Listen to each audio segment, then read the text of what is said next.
আমরা প্রধান উপদেষ্টার ভূমিকা নিয়ে কোনো প্রশ্ন তুলতে চাচ্ছি না, কিন্তু এই যে উপদেষ্টা পরিষদে আওয়ামী লীগের দোসররা রয়েছে, তাদের নিয়ে আমাদের প্রশ্ন রয়েছে, দেশের জনগণের প্রশ্ন রয়েছে।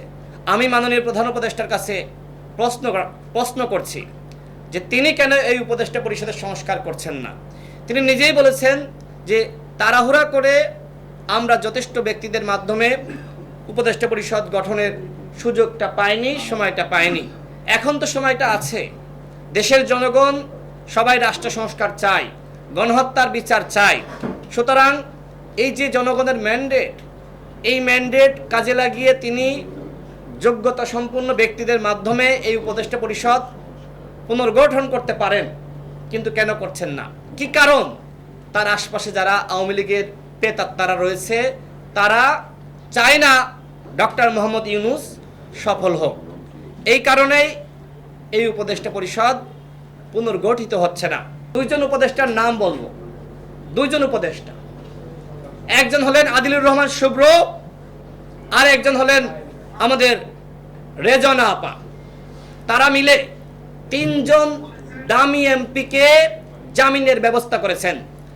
হাইকোর্ট থেকে জামিন পেতেন না, এই কারণে নিম্ন আদালত থেকে তারা সরাসরি হস্তক্ষেপ করে জামিন করিয়েছেন।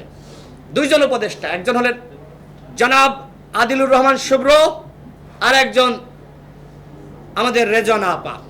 এর মধ্যে একজন দামি এমপি স্বয়ং ঝিনাইদহের, আপনারা খোঁজ দিয়ে দেখেন, গোয়েন্দা সংস্থা আছে, আমাদের প্রশাসন আছে, সবাই জানে, এমনকি সরকারের অন্যান্য উপদেষ্টারাও জানে। তো আমাদের এই যে উপদেষ্টারা যদি আওয়ামী লীগের পুনর্বাসন করে, আওয়ামী লীগের দামি এমপিদের আশ্রয় প্রশ্রয় দেয়, তাহলে কিভাবে আওয়ামী লীগকে আপনারা নিষিদ্ধ করবেন? এমনকি আর একজন ছাত্র উপদেষ্টা আরেকজন দামি এমপিকে পাশে বসিয়ে বিভিন্ন সেমিনার করে, বিভিন্ন অনুষ্ঠান করে।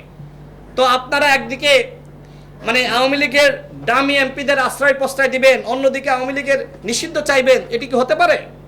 এই উপদেষ্টা পরিষদকে আমি স্পষ্টভাবে বলছি, আওয়ামী লীগকে যদি আপনারা নিষিদ্ধ না করেন, তাহলে কিন্তু জনগণ আপনাদের বিরুদ্ধে আন্দোলন সংগ্রাম শুরু করবে।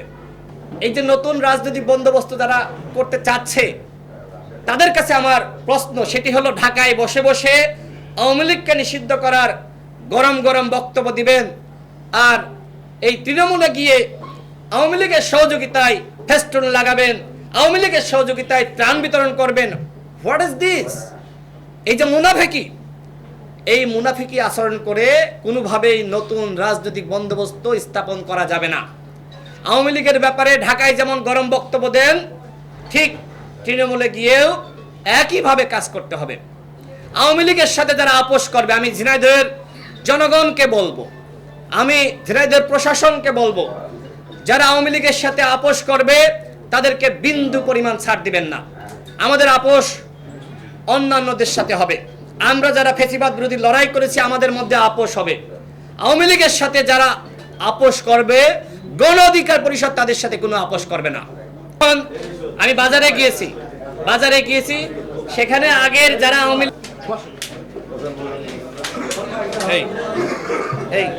ভাই মিজান ভাই একটু পিছনে একটা ছবি নেবেন। এই বসেন।